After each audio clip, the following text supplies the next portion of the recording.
I will start the Hi, recording. everyone, and welcome. We are here today. I love this topic. It's about how to leverage your intuition, and we're going to kind of lean it towards business a little bit, but realize that anybody I bring on, it's really about life. And you can use some of the same principles and practices that we talk about life. Thanks so much for being here. It's a new year, and everyone's wondering what's going to happen. What's the predictions? How are we going to make out with this whole thing? And so there is some guesstimate going on, and there's some predictions going on, and there's some people who feel like they can forecast very accurately, and I've seen that happen as well. So welcome, welcome. I'm so excited to have you here. Thank you. I'm excited to be here. Awesome. We met at a conference, a virtual conference, months ago, Mhm. and I'm like, hey, why don't you be on my show? I'd love to have you on because I haven't had anyone like you. So I have a lot of strategists on, business strategists. I have a lot of what they call mindset, folks. But to have someone actually talk about incorporating our intuition, even in our everyday life, I think is so important because that's how I operate. And most people don't know that. I always ask, what's my task for the day? And listen to my guidance. And sometimes it's a list a lot longer than I can really accomplish, but at least I know what steps to take. And it's much more comforting than what should I do today. So please share with us, and please say your name. I will just massacre it. So please say your name. Say it again. My name, I think we have some background noise. So my name is Vaishali Nikhade, and I am a business psychic, like Vicky said. And essentially, I can see through the future of a business and predict what's going to happen. Ooh, that's awesome and scary all at the same time.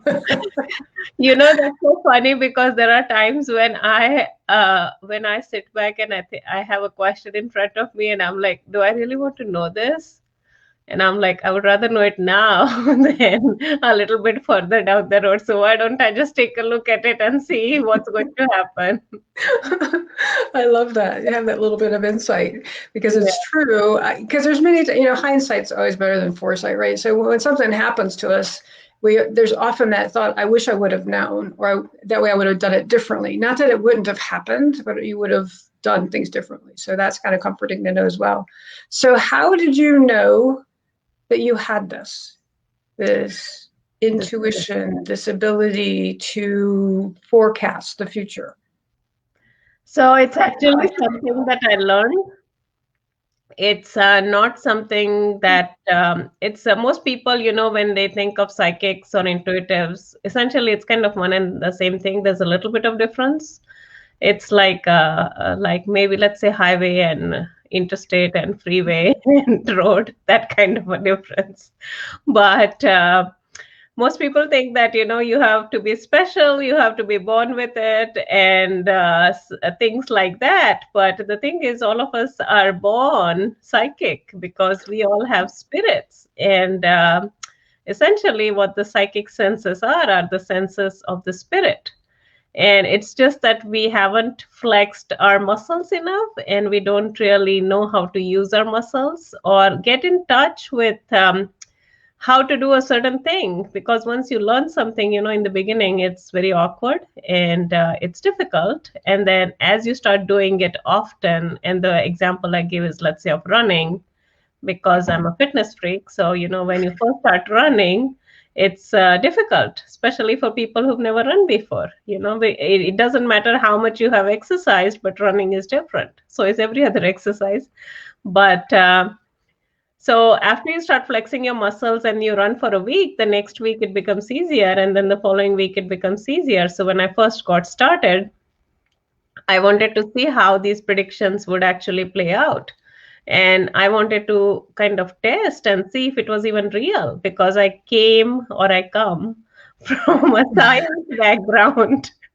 Um, looking into metaphysics, I was coming in from a science or an engineering background. So I was pretty much wired on the left brain side and thinking very logically.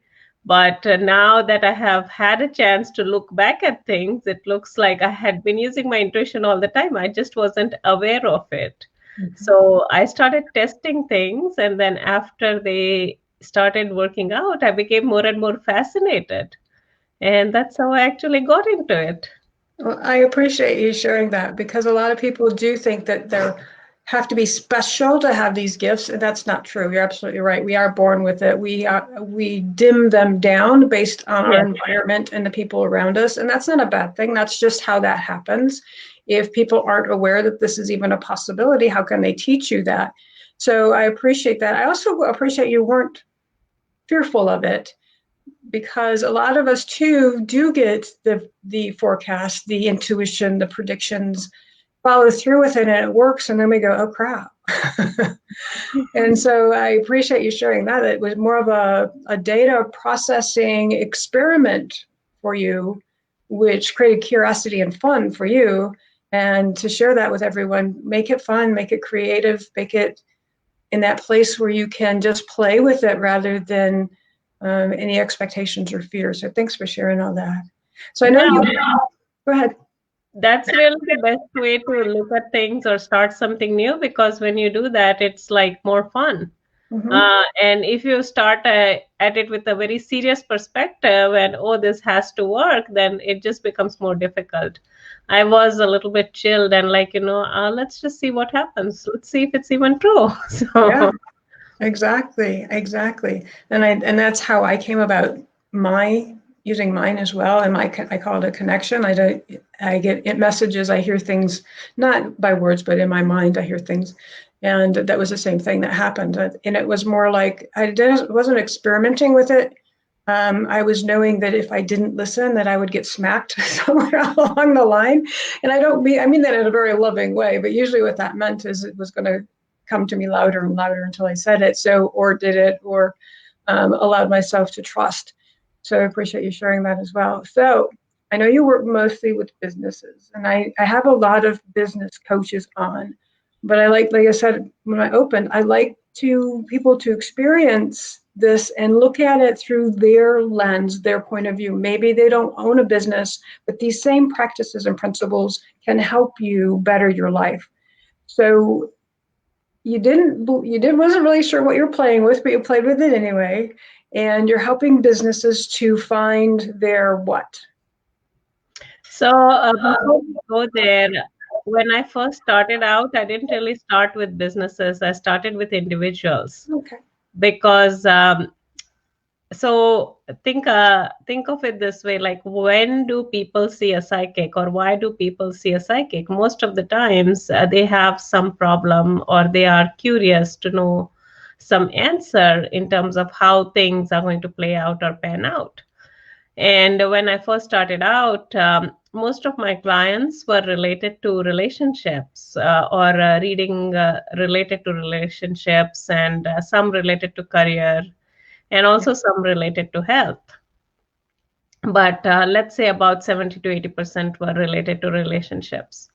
Mm-hmm. And I did lots and lots and lots of relationship readings. I would there were a couple of common themes. The first one is people who had either broken up or they were about to break up. They wanted to know if their ex was going to come back. That was like one of the common themes. Interesting. Yeah. And then the other common theme was people who were single and who were looking for someone. So for that, I developed a special reading called the future boyfriend or future girlfriend reading, where I actually gave them a prediction of how their future boyfriend or girlfriend would look like, and how you would meet them, and what kind of profession they would have, and the ballpark timing. And then the people would come back and say that, yes, it happened. That's so awesome. Yeah, and then, they would come in for round two and round three, because after that relationship was over, they would come back. So now I want to know about my next one, kind of a thing. So I did that for quite a while. And then I just wanted to do something different. And that's when I actually transitioned into looking at businesses. That was one thing.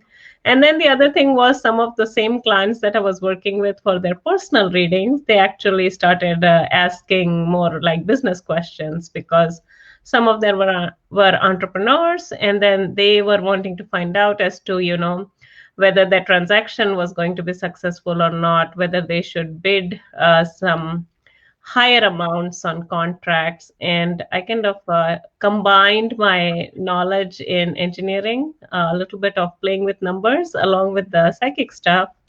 And I was able to hone down and give them some information which actually helped them like six figures and high five figure deals. Wow. Yeah. That's exciting. So not only, I mean, it's getting results. That's what's impressive about it. So it's this woo-woo type of thing. And I've actually have people call me, oh, it's the woo-woo lady, in a very loving way because they were working with me. Mm-hmm. But it's it's kind of this woo-woo meets business and meets reality. And also the in-between of how do we, if we can see it happening, we can explore it and then bring it to us. Right, exactly. So and you get results. That's awesome. And with your engineering background, you want to know the numbers. So I know that what people are making results and how much. That's awesome. So you said the biggest challenge for a person was relationships. What's the biggest challenge for your business clients in their business? What are they trying to accomplish? So business clients, they have slightly different problems. One of them is the people who are making money, they want to make more money. Mm-hmm. Okay, good for them. And the people who are putting in high, how do I say it, like entering into high stake agreements or high stake contracts, they want to make sure that they are legit. So I'll give you a couple of different examples. One of them was a client, and she's actually the one whom I predicted her future boyfriend for, and then she got married to him, and then they got divorced, and then she came to me for the next one. So she's been reading with me for like 4 or 5 years, but she comes like only once or twice a year. So I have clients coming in at different frequencies. Some of them come once or twice a year, some of them come once or twice a month, and some of them even come once or twice a day. It depends on what's going on. Mm-hmm. So she actually had an opportunity where she wanted to put in $20,000 for some sort of a resort in Mexico, where she said, she met this guy. I forget how she met him, but she wanted to put the money down. And when I looked at it, it showed that she was just going to like lose the money. And she decided not to put it down. Because she had seen like a lot of readings play out. But I'll just give you a parallel example because I don't have a email back from her as to what happened. But I'll give an example where I got a response back from the client. So not all clients will get back to you. They'll just tell you when they come in next time, kind of a thing. They say, oh, yeah, it happened like 1 year ago. Yeah, it happened. I'm like, really? You expect me to remember? So this guy, he was putting in $150,000 for a deal to purchase some gemstones from Australia, like emeralds. Mm-hmm. And he wanted to find out, if he was going to make money on his stuff, like you buy it for 150 and sell it for 300 or 500, whatever, thousand. And, whatever is the spread is your profit. So when he asked me, I said, listen, you're going to lose all your money. And he had already read with me quite a few times, and he had seen all my predictions play out. So when I told him he was going to lose all his money, he kind of got a little bit nervous. So what he did is, he was also smart. So what he did is he actually went back to the guy. So he had a guy, let's say John, who was supposed to get the emeralds from Australia. So he went back to John and said, hey, John, so you're leaving tomorrow. So it was like almost on the deadline. Mm-hmm. So he said, John, you're leaving tomorrow. Can you just send me a screenshot of your airplane tickets? And believe it or not, he never got that email back. And he just put a plug on the 150,000. Wow. So he came back and told me what happened. So that's how I know that he asked for the tickets. But yeah, so that is like one story where if you're investing a huge amount of money, you can kind of get it checked into and see if it is legit or not. The second one is related to another lady, and she also had been reading with me for a while, so she had seen a lot of things play out. You have to understand that it's very difficult to come to a psychic or a business psychic or an intuitive the first time and say, hey, can you tell me this? Because there is no level of trust established. Right. When they have worked with you at least, let's say, for a few months, or, they have gone through 2, 3 readings where they have seen things play out, it becomes a different relationship. So she came to me and she was putting a bid on a contract for like $225,000. And then she was very nervous. She's like, I'm really, really nervous. I don't know if this is going to go through because I'm not sure if it's a very high bid, because I don't want to lose it because I'm bidding too high. And she said at the same time, I don't want to leave money on the table. So if this is not enough, then, I can bid higher.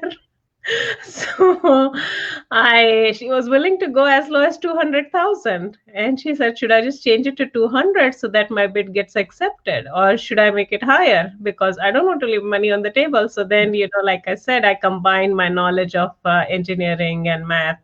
So engineering is kind of math and science mixed together. So I combined that knowledge, and then I was looking at the numbers, and I told her around 250, 260 is the number. 260,000. So she went and she put the bid for 260,000, and she actually got the contract. Wow, $60,000 more than she would have done if she was doing it on her own. That's impressive. Yeah, that's like a year's salary for a lot of people. $60,000 is no pocket change. No kidding. That is really, really awesome. And I know that you talked about this a little bit. You do have a science background. You have an engineering background. What would you like to debunk about the industry? Because so many times there are a lot of charlatans out there. There's a lot of people who pretend to have these abilities. What would you like to debunk about the industry as a whole? So actually, I don't worry about that. Before I first started out, like nobody plans to become a psychic. Well, most people don't anyway. So before I started out, I was looking for help and I was calling psychics because I was looking for answers myself. Mm-hmm. And one of the psychics I called, she said that, I had like a big dark black cloud over my head. I'm like, oh my God, we definitely need to get rid of that. She said, yeah, definitely. And she said, so I said, so what do I need to do? She said, for that, you actually need to burn a candle. And when you burn that candle, then, the cloud will go away. I'm like, amazing. So where do I get this candle? She said, I sell it. Mm-hmm. Oh, cool. You can, so you'll be able to send it to me? She said, no, I can burn it for you. I said, oh, wow, that's even better. So you don't even have to ship it. So then I asked her how much it would cost, and she said $900. I'm like, are you kidding me? $900 for a candle? For $900, I better learn this myself. Yeah, no kidding. I don't know. It doesn't matter how much money I make. I'm not paying $900 for a candle. No. Anyway, so that's how actually I got into this, and I started learning things. But like everything else, like every other profession, you'll find people who are real and people who are not so real. Mm-hmm. So what is the best way to actually verify whether a person you're working with is real? Or sometimes in some cases, some people may not work out for you. It's just like, going out on a bad date. There's nothing wrong with the other person. It's just that, it's not the right match kind of a thing. Right. So I would say that, like I said, remember I said earlier that, you have to have at least 2, 3 readings or something in order to have a discussion related to something bigger. I would say that, just get like very small readings from people and see how they play out, kind of like a test sample. and see how they play out. And then if you find that, what the person is saying is matching what's happening, then you can engage fully. But I think the way is to compare it more to dating. Like, if you go on a coffee date and things seem okay, then you'll move forward. But if nothing happens, or things happen that are not in your favor for whatever reason, then it doesn't make sense to move forward. So I think this is pretty much the same way. You have to kind of date the psychic and find out whether they are the right fit for you or not. And then if they are, then you can explore. And you should also give them like 2-3 chances, because I did some sample readings for a few people recently, and nothing much happened. So the problem with the reading is that the reading is only going to show you what's happening, or what will happen rather, right? So if nothing much is going on in your life, then the reading is not going to show you anything either, because nothing is happening in your life. I'm like, I don't know how to convince you. So I mean, we are still friends, but I just didn't know how to do some sort of a test thing for her, so that I was able to convince her. So I still have to figure out how I can go about it. Well, that's a perfect exercise in showing people that they have free will, one, and they have personal responsibility. So the, whatever you want to call it, universe, spirit, God, whatever you want to call it, isn't going to allow much to happen in your life if you're not moving towards it. So you have to set the intention, and you have to take the steps forward, sometimes very painfully small and sometimes painfully embarrassing. But if you're not even showing the willingness to move forward, that's why nothing's going to show up, because that's the space you're in, and that's the place that you're going to continue to go if you don't move forward. So I appreciate you sharing that story, because that's a great exercise. It's a great illustration of our own personal responsibility if we want something, and our intention and our willingness and our willpower. So I can work with somebody with hypnosis, and no matter how many times they listen to the recording, it's not working for them. Well, it could work for them. It's just that they have said to themselves they're not willing to take the steps that they need. Yeah. And they have the free will to do that, and that's okay. That's their choice. So I appreciate you sharing that, because it is, a lot of people will say to me the first time when we talk about doing a self-hypnosis recording for them, like, are you going to make me forget things? Well, I wish that would happen, but it doesn't happen that way. Or they're afraid that they're going to give up their PIN number. I'm like, that would never happen in a million years because of your free will. So I appreciate you sharing that. So I know you said it's important to kind of have coffee with someone if you're dating, to get to know them. And I know what you've chose that's so generous, so that people can have coffee with you just to see if it works out for the two of you to work forward. And I appreciate that you're doing that. So let me show that to everybody. This is where you can get, you said you're going to do, well, you tell them what you're going to do for them at this time. Yeah. Together. So this is a free gift that I have, and this has a set of 3 different audios. The first audio is a very general overview of what intuition is, kind of a thing. And then the second one has a few examples or case studies. And then the third one is slightly different. So the third one is actually a forecast for your business for the month of January of 2021. So essentially what it does is it's all audio. So there is no text in it. So I'm sorry if you love text. I'll have to get it transcribed, but not right now. It's all audio. So essentially what you can do is you can listen to it, and it gives you a choice of 3 different options to choose from. And it gives you a scenario like, which of the 3 desserts do you like? Like, do you like chocolate cake or tiramisu or creme brulee? One of the 3. So just pick one. And then based on whichever option you pick, it gives you the reading. So the reading is actually forecast or a prediction for the month of January for what will happen in the business. And it's more geared towards your finances or your financial future for January. So we are already on the 21st, so you should have seen a little bit of it play out already, Hmm. or a good part of it play out. And then there's a second part to the reading. Remember how I said earlier that if you know something, you can change it. So if I know that, I'm going to call this person and they're going to engage in a contract with me, then I'm going to call them. Right. And if I know that I'm going to call this person and it's just going to lead to a cat fight, then I'm not going to call them.